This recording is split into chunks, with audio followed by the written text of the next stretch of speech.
Bonjour à tous. Aujourd'hui on est parti rencontrer Horizon Paille, une structure associative je pense, qui anime la construction paille sur le secteur de la souterraine. Donc j'espère qu'on va avoir plein d'informations. En route papillon! En route papillon! En route papillon! Et voilà, on est arrivé donc à Horizon Paille. On va rencontrer son président, donc Sébastien Ronzeau. Salut, comment vas-tu? Ça va. Merci. Et ben, merci de nous accueillir pour Papillon, pour l'espace de transition. Voilà, alors ça fait un moment qu'on entend parler d'Horizon Paille sur le secteur de la souterraine. Ben, moi je viens en fait pour essayer de comprendre un peu mieux ce que vous proposez dans votre structure, quel type de structure c'est, est-ce que c'est une association, est-ce que c'est autre chose? Tout à fait, nous sommes une association, l'association Horizon Paille existe depuis 2 ans et donc on fait la promotion de maisons en paille sur une technique particulière qui s'appelle la technique Nebraska en mur porteur, donc voilà, on va vous faire découvrir ça. Ok, et donc ça fait combien de temps que la structure est montée? L'association a 2 ans exactement.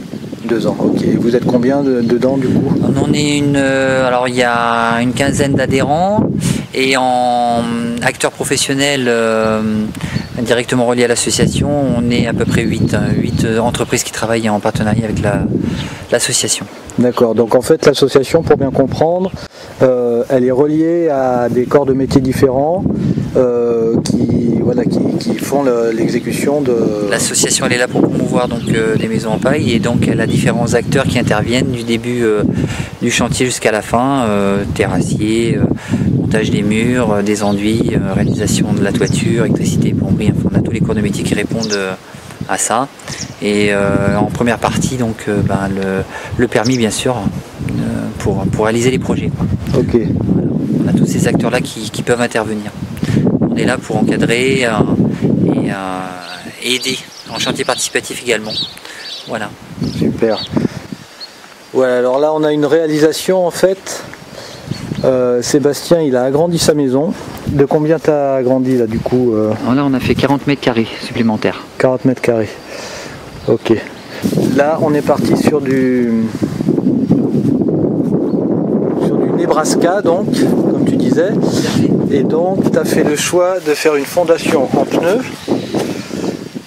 Parce que du coup ça revient moins cher de faire des fondations. Voilà, c'est surtout de recycler cette matière là, le pneu déjà. Et puis c'est en poussée, on fait de très belles économies. Et on peut mettre 72 tonnes par pilier et 6,5 sur l'échelle de Richter. Donc chez nous on n'aura pas de ce souci là. Wow. Mais, ça tremble hein, quand même. Mais voilà. Donc on a des bonnes fondations solides et qui durent dans le temps, qui ont fait leur preuve. C'est la technique gabion, donc on enferme la pierre dans une structure. Et c'est André de Bouter et Barbara Jones qui ont travaillé sur cette technique là. Voilà, je vous montre à quoi ça ressemble. Voilà, là, toute la maison, elle repose sur des pneus, mais qui bien sûr sont remplis. Alors, il y a 2 pneus en fait. Le premier rempli avec du gravier, c'est ça? Alors on peut monter jusqu'à 7 rangs hein, ici. D'accord. On peut monter jusqu'à 7 rangs. 7 rangs de pneus. Voilà, donc on creuse, on trouve le dur. Une fois qu'on a trouvé le dur, on pose un géotextile autour pour pas que les vers de terre pénètrent dans la structure qu'on va mettre en place. Ouais. Donc on pose un lit de gravier au fond pour mettre de niveau. Ouais. On pose le premier pneu qu'on remplit de cailloux de 35-40 complètement. Donc ça fera un beau pneu bien gonflé. Après on va déposer le deuxième et on vient visser dessus. Et ainsi de suite, on peut monter comme ça jusqu'à 7 rangs. Voilà, donc là, en fonction de la profondeur du sol, ce qui compte c'est de trouver le dur en fait et de... Voilà, c'est ça. Ouais. C'est ça. Et de prendre des pneus par variété, hein, identiques, parce que la seule problématique qu'il y aura, ça sera de rattraper en fin de compte entre les pneus. C'est pour ça que vous avez du bois ici. Ouais. La hauteur, hein, parce que là il faut que ça soit de niveau par rapport au plancher bien entendu. Ouais. Ok. Et de là, on peut monter voilà, 72 tonnes par 72 tonnes par pilier. Il faut être tous les 2,50 m par contre, hein, entre piliers. Tous les 2,50 m, d'accord. Si c'est un abri de jardin, on peut travailler en raquette, c'est-à-dire que les pneus sont les uns à côté des autres et on les remplit tout simplement. Et donc il y a une portée, sur l'ensemble. Ok. Et donc là, on a un aperçu un peu de la barbotine. Alors là, c'est pas la barbotine, ça c'est l'enduit corps. Voilà, ça c'est. Alors la barbotine, c'est la première couche que l'on passe, la couche anti-feu, qui elle est uniquement composée de terre et d'eau. Et l'enduit corps, lui, c'est de la paille, de la terre et du sable. D'accord. Et après, on a une finition chaud-sable qui donne cet aspect-là, qui lui permet de rendre le mur protégé. C'est pour ça qu'on est en enduit terre intérieur des maisons et en enduit terre extérieur avec une finition chaud-sable. D'accord.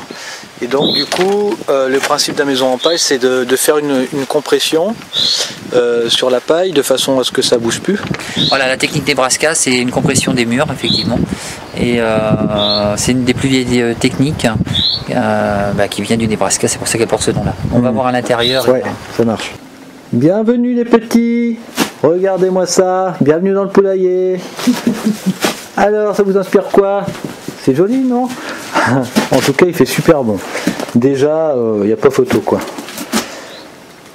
Donc là, la botte de paille, elle remplace beaucoup de choses en fait. Hein. Ouais. Elle est porteuse, elle remplace le parpaing, elle remplace le béton, elle remplace le polystyrène, elle remplace le placo, elle est support d'enduit. On fait de très belles économies. Et surtout extrêmement isolante. Donc là, on est en R7. C'est le maximum qu'on puisse avoir en termes d'isolation, on va dire, et un confort exceptionnel. Donc là, on est dans la partie intérieure de la maison et il me reste les enduits terre à réaliser, la pose des prises, bien entendu, partie haut également. Et donc là, en termes de... Tu parlais d'économie, donc en termes de coût, tu peux nous en parler ou par rapport à des constructions classiques ça dépend de chaque projet, ça dépend de plein de choses. Ouais. La botte de paille vaut à peu près 2,50 € au mètre carré, c'est intéressant. Par contre, après, en fonction des artisans qui savent pratiquer la terre, on peut aller sur des coûts assez importants quand même au mètre carré. Donc le mieux, c'est de faire des chantiers participatifs, de venir apprendre, de découvrir l'association. On fait des formations, nous, à la semaine. Hein. On apprend à créer la lisse basse et la lisse haute. Donc la lisse basse et la lisse haute, c'est la partie bois. Alors, on la voit pas là, mais elle est la lisse basse est là, la lisse haute est ici. Voilà. Ok. Et donc après on apprend à poser les bottes de paille, à les encastrer, à les découper. On apprend à faire la compression du mur. Alors la compression, du coup, il y a les sangles là. Alors la compression du mur se fait avec des sangles de camion qui ont été retirées. Et elles sont maintenues après avec le feuillard. Celles-ci, c'est un feuillard. Voilà, celles-ci seront marouflées dans l'enduit et resteront dans l'enduit. D'accord. Donc ce qui est important de voir aussi, c'est comment on travaille les différentes parties, parce que bon, quand même dans le Nebraska, il y a un petit peu de bois quand même, il y a des montants en bois pour les fenêtres et les portes, qui elles coulissent dans la lisse au moment où on va faire la compression du mur. Et donc on a les trames, ce qu'on appelle les trames, c'est les parties grillagées ou alors en bambou ou en canis, pour pouvoir donner les arrondis des fenêtres et des portes, et surtout qui vont éviter voilà, les fissures dans les enduits, parce que le bois travaille différemment de la paille, donc ça c'est obligé. Ok. En tout cas, ce qui est saisissant, moi chaque fois que je suis rentré dans des maisons en paille, c'est vraiment l'atmosphère qui règne dedans, et il y a quelque chose de très organique. Et c'est indescriptible, quoi. Ça se sent vraiment avec le corps, on se sent bien, quoi. Il y a vraiment quelque chose de naturel, et ça fait toute la différence. Et moi je suis vraiment persuadé en fait que selon les matériaux qu'on emploie, plus ils sont naturels et mieux on se sent dans les habitations. Voilà, alors là on est sur un bout de réalisation qui a été fait avec des stagiaires, et là Sébastien était en train de m'expliquer comment est-ce qu'on mettait les prises de courant. Voilà. parce que bien sûr il y a des normes, donc c'est toi qui t'en occupes de poser, parce que tu es du métier, du coup tu disais que tu avais un cahier des charges. Ah oui, tout à fait, le réseau français Construction Paille nous impose un cahier des charges, et donc on a des normes à respecter par rapport à la pose des prises, de tout ce qui est électricité dans la paille. Donc voilà, on doit plâtrer, on doit mettre les pièces de bois et venir maroufler l'enduit autour des boîtiers correctement. Donc voilà, ça c'est des normes, c'est une des normes principales des DTU imposées par le réseau Construction Paille. Voilà, et donc c'est pour bien montrer en fait que ces constructions, en fait pour ceux qui ne connaissent pas, elles sont vraiment sécures, la paille ne brûle pas, les infiltrations d'eau, il n'y en a pas par les enduits, et pourtant c'est quand même des murs respirants. Tout à fait. Perspirant, on va dire. Ouais. C'est un échange intérieur vers l'extérieur qui se fait naturellement par la paille et les enduits terre. Les normes qu'on nous impose principalement, c'est quand même la garde au sol de 20 cm, voire même 30 si on peut, c'est l'idéal, et des débords de toit beaucoup plus importants. Ça, ce sont des obligations qu'on a. Donc certes, la construction est moindre, mais sur la toiture, elle impose un petit peu plus de chiffres. Voilà. D'accord. Et au niveau national, par exemple, les maisons en paille, où est-ce qu'elles sont le plus répandues? On va dire que la Bretagne, il y a un fort développement de la construction paille là-bas. Ouais. On a la maison Feuillette également, qui fait la promotion de la construction paille, qu'il faut aller visiter en Montargis. Voilà. Ok. Et donc, toi, qu'est-ce qui t'a mené en fait à prendre cette décision, à t'engager, parce que c'est quand même un engagement qui est lourd. Un produit noble, on va dire, de la terre, la partie agricole, l'écologie, d'être en circuit court, de faire des économies d'énergie. On va diviser par 3 sa facture d'électricité. Et puis la terre, c'est formidable. Moi, j'ai la terre sur place, je l'ai prise. C'est un argile dosé à 35%, et c'est formidable de pouvoir travailler en circuit court comme ça. Donc voilà, c'est toutes ces raisons-là. Circuit court, donc sous-entendu, on fait bosser des gens du coin, voilà, etc. Donc est-ce que tu encourages en fait les Creusois à... Bien sûr. Bien sûr, il faut venir rencontrer l'association. Nous, on est là aussi pour former, pour les autoconstructeurs. À la semaine, on apprend à monter la lisse basse, la lisse haute, la compression des murs, réaliser des enduits, la barbotine, la couche de corps, l'enduit finition. On apprend à travailler avec tous ces outils, découper les bottes, les mettre en place. Oui, j'encourage vraiment les gens à faire ça. Et c'est important de pouvoir tous se réunir, la convivialité, le savoir-faire qu'on transmet de génération en génération, se réapproprier aussi les techniques anciennes, les enduits torchis, on les a déjà dans nos maisons en pierre, donc on revient à l'essentiel et c'est vraiment important. Voilà. Et en termes d'écologie justement, qu'est-ce que ça permet d'éviter par rapport à des constructions classiques?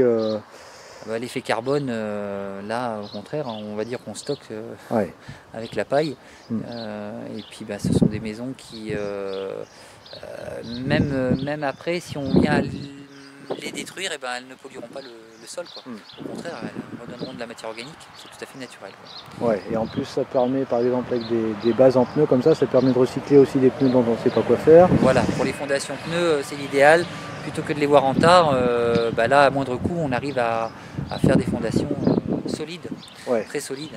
Et pour pas cher en plus. Et pour pas cher. Pas cher. Donc ça permet aussi, ce type de construction, il permet aussi vraiment à des gens qui ont éventuellement des budgets modestes, et d'avoir un petit cocon peut-être même plus viable que certaines constructions, parce qu'au niveau isolation, la paille c'est vraiment dans les meilleurs, les meilleurs rendements.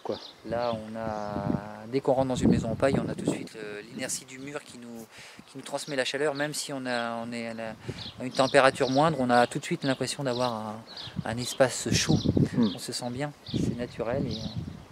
Et puis ça peut être ludique aussi, parce que on voit quand même sur internet, on peut inviter tous les gens qui allaient se promener, aller voir les constructions en paille, pour aller voir un petit peu tout ce qui s'est fait. Et vraiment il y a des œuvres d'art, il y a vraiment des gens qui s'éclatent, qui font des incrustations dedans avec du recyclage avec des bouteilles, et qui font des constructions organiques absolument magnifiques. Donc voilà, là on arrive à la terre. Bon, alors les anciens ils connaissent, ceux qui connaissent pas, les débutants, ceux qui n'ont pas la main bricoleuse. Moi je vais intervenir un peu sur ce que c'est que le tuf en fait, parce que je me suis penché sur la question. Et donc ça, c'est la décomposition du granit en fait, par l'eau, par l'érosion, sur tous les blocs de granit qu'il y a dans notre sous-sol. En fait, en surface, l'eau, quand elle se dépose sur le granit, en fait, il y a une décomposition, une désagrégation en fait. Et donc ça, c'est ce qui va permettre ensuite au sol de se former et d'apporter toute la richesse du vivant. Et chez nous, en fait, il y en a beaucoup, donc c'est vraiment une matière première. On a vraiment des problèmes au niveau du sable, au niveau mondial, de vidage de bancs de rivières, de plages, etc., qui sont des désastres écologiques, alors qu'on a une plage sous nos pieds qui est là naturelle et qui en plus, dans les maisons en paille, elle a sa place et puis elle retourne à sa place aussi. Donc on est vraiment dans une économie circulaire. Ouais. Donc ça c'est la base de tout en fait. C'est ça. Là, nous avons une terre argileuse dosée à 35% qui convient parfaitement à l'enduit corps que j'ai réalisé sur ma maison. Voilà, donc j'ai enlevé la première partie qui est la terre végétale qui est juste à côté pour retrouver à 60 cm de profondeur donc cette terre argileuse. Voilà, donc après plusieurs tests, parce que nous on réalise plusieurs tests, on introduit le sable et la paille et à partir de là on arrive à déterminer le bon mélange pour pouvoir réaliser nos enduits afin que celui-ci ne fissure pas dans le temps. Donc voilà, là on est sur l'enduit corps. Ouais. L'enduit finition c'est du chaussable, voilà. Et ça prend du temps de trouver la bonne un filon, généralement là dans nos régions on arrive à le trouver assez facilement. Ouais. Après si vraiment on ne l'a pas sur place, on a nous-mêmes des fournisseurs en Dordogne, une terre qui convient très bien et à moindre coût également. Mais l'idéal, c'est quand même de travailler avec sa terre locale. Après, il y a du tamisage à faire, il y a un petit peu plus de travail, mais on est content quand on a ça chez nous. Voilà, au jour d'aujourd'hui, moi j'ai sorti 3 mètres cubes de terre et ça m'a permis de faire tous mes enduits. Voilà. Donc là, en termes de coût... quasiment rien, coup de pelleteuse. Voilà.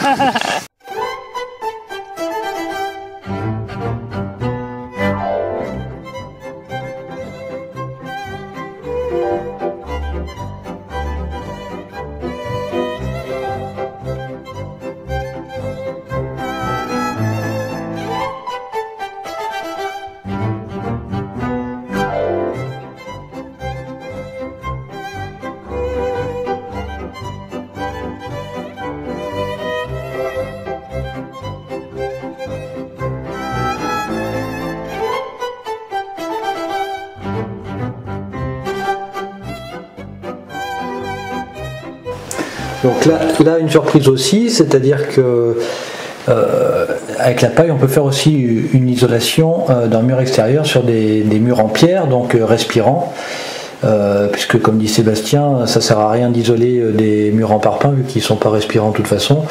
Et comme on renforce les isolations en ce moment, etc., il y a aussi des options avec la paille sur les maisons en pierre, les maisons du patrimoine, en fait de faire des pans de murs carrément en paille. Est-ce qu'il faut faire toute la maison absolument ou est-ce que ça dépend. Il y a moyen de faire genre quand c'est orienté au nord ou des trucs comme ça. Tout à fait. Ouais. Non, on peut faire des trucs comme ça. Donc ça je savais pas. Donc là on a l'ossature bois en fait. Ossature bois remplissage paille. Là on est sur une isolation extérieure et là on est sur la technique ossature bois remplissage paille là aussi avec un bardage bois extérieur. Et là on a sur la technique Nebraska, celle qu'on pratique auprès de l'association. Voilà. Mais sinon on répond aussi à l'ossature bois remplissage paille avec celle-ci maintenant. On est sur ces deux techniques là maintenant. Et là vous avez également en caisson. Mais bon là c'est directement fait à l'entreprise et là la paille est enfermée dans des caissons. Ouais, c'est préfabriqué quoi. Bon là on n'a pas le rôle de l'échange thermique du mur intérieur-extérieur. Ok. Et donc là, pour la technique de Nebraska, là, on voit bien en fait toutes les sanglages. Voilà, donc là on a les sangles de camion qui vont permettre la compression du mur, 1 cm par hauteur de rang en fait, hein. Donc on aura 7 cm de tassement parce que normalement il y a 7 rangs de paille qui correspond aux normes du point bas au point haut. Et une fois que la compression aura été réalisée, et on enlèvera les sangles de camion, il ne restera que les feuillards ici qui seront marouflés dans l'enduit.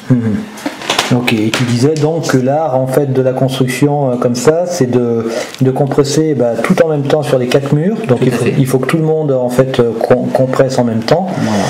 Parce que ça fait que les murs restent droits, sinon ça tire plus d'un côté ou plus de l'autre. Ça il faut pratiquer avec l'association pour mettre ça en place, mais oui, c'est un peu important. Merci Sébastien de nous avoir accueillis, et puis bonne continuation à toi.